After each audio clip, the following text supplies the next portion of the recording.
I was born with a muscle discoordination in my right eye, which is also known as elevator palsy.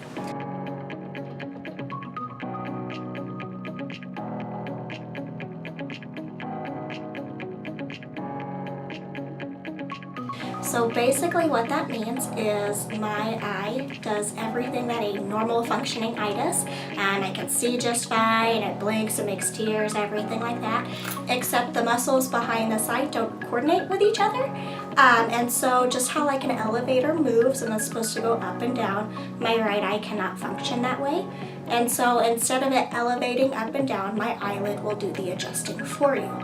It's going to look kind of freaky at first, but I'll show you what it looks like because that's normally a question I always get is people are like, let's see, what can you do with it?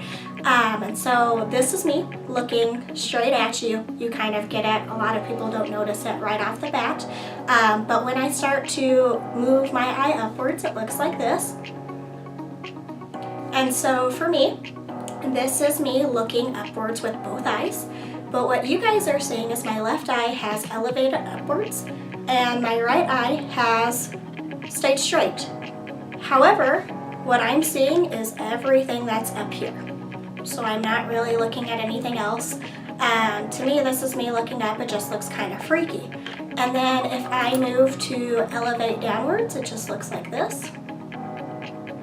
And so as you can tell, both eyelids have slightly adjusted, the right eye more so. So it almost looks like my right eye is completely closed, but it's not, and it's just basically keeping the upper part of my eye so that it's not seeing anything that it's not supposed to do. Now, contrary to belief, that has taken me 26 years to feel comfortable to show anybody. Growing up, it wasn't always the case. When I was born in Memphis, Tennessee, and my parents took me to my first eye doctor, they had told my parents that they had never seen a case like this before. And so instead of calling it elevator palsy like it is, they misdiagnosed it and told my parents I would not live past my 3rd birthday. Now most people would normally say, okay, what can we do to help fix this? What can we do to use our time wisely? And my parents refused to accept that as an answer.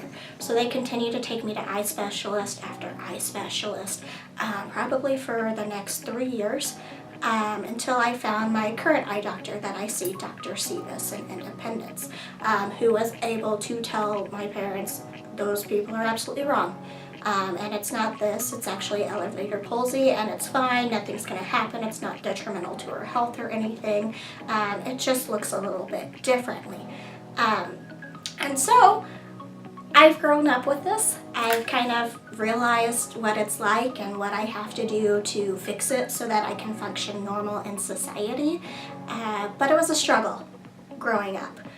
The biggest thing that I remember is in elementary school, we used to have to do eye screenings in which that they would, when I was younger, bring in eye doctor professionals. I don't know, what's the case anymore. It may change. But what I remember is being in 3rd grade, and I will never forget this because it's something that's just kind of stuck with me and has been my motivator throughout the rest of my life. And they brought my entire 3rd grade class out into the hallway, normally right before recess, and here are these 2 women standing here doing eye screenings. One by one, you get called up to the front, you get your eyes screened, and then you're told you can go and you can go to recess. So slowly the line is moving up and closer and closer, and then it gets to be my turn. And so they say, hey, cover this eye, read the screening, and then the dreaded follow the pin.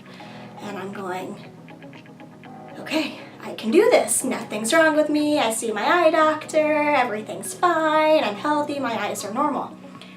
So they're telling me to follow their pin, and I'm doing everything. I'm going to the corners. I'm looking up. I'm going left. I'm going good. I get to go to recess.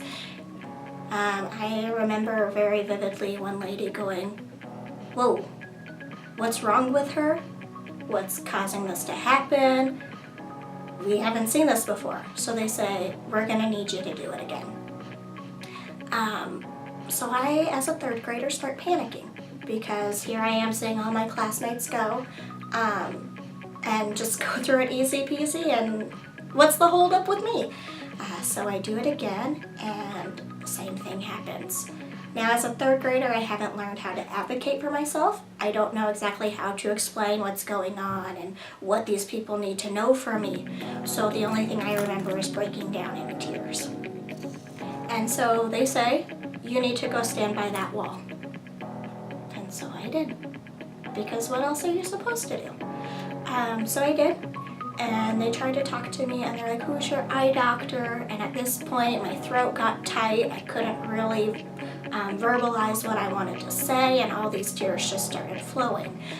So they ultimately, my teacher had to take me to the office to call my mom to come pick me up because they didn't know what was wrong with me. So my mom came to school, and the hardest part was for her to see me just in tears and her not being able to do anything about it. So I remember she wrapped her arms around me, she sat me in a chair, she rocked me back and forth, and she said if I could take it away, I would. And if I could make it all better and fix it, I would. And that was kind of hard to hear because a mom's supposed to know what to do and how to make things better. And my mom didn't know how to make things better. And from that point on, I didn't like myself. I hated looking at every single picture that I took from there on out. I could not look at a picture and say, I like that, and you look great, because I only saw the negatives. And it was hard because it's like, that's what other people see. It's just this thing on my face, and it's not normal, and that's what they stare at, and I know people are staring. So it was not my brightest time. It wasn't hard. I didn't really like school then. I didn't, want to get out there and prove to people and tell them this is what's going on and this is what you need to know, because I figured people who like me didn't need to know that. And they're just going to like me for me, and so why bother sharing it? Thankfully, I've been blessed with an amazing group of friends and a very supportive family in which they've never asked about it once. They will just know, hey, that's part of her and that's who she is, and that's okay. We don't need her to change and do anything differently. I know I've got 2 strikes against me already because I've got this on my face and then I'm short. And there's nothing I can do about it but wear heels every day and go and roll with the punches. It happens. We've all got things that we're insecure about and that make us who we are. But what I've come to learn is, the big man upstairs doesn't give you any more than what you can handle. And sometimes the hardest fought battles go to his strongest warriors.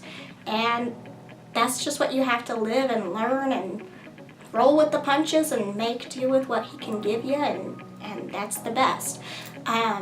So it really wasn't until college and when I started my whole teaching career that I realized, hey, maybe this is what I was supposed to do. And supposed to be able to share my story and get that out there so that I could make a difference and help people come to a better understanding. And I'm not doing this to make you feel sorry for me or to make you realize that, hey, I get what you're going through every day, because I don't. And I know we all have our struggles and it's just hard, and all we can say is, it's okay, I'm here if you want to talk, and I'm here if you need somebody to listen. But ultimately what I want you guys to understand is at the end of the day, all you have are your actions and your words. And if you can't remember that, then you have to lead by example. And the only way to really know somebody's story is to understand where they're coming from. And so often, a lot of times, I look in that mirror and I say, I don't like myself. But today I will, because here's all the reasons why. So my challenge to you guys is that if you don't learn anything else from this, learn that there is one thing positive in everybody's life, and learn that there is one thing that you need to love about yourself each and every day. And I challenge you to see that love and that beautiful item that's in you in everybody else. So thank you.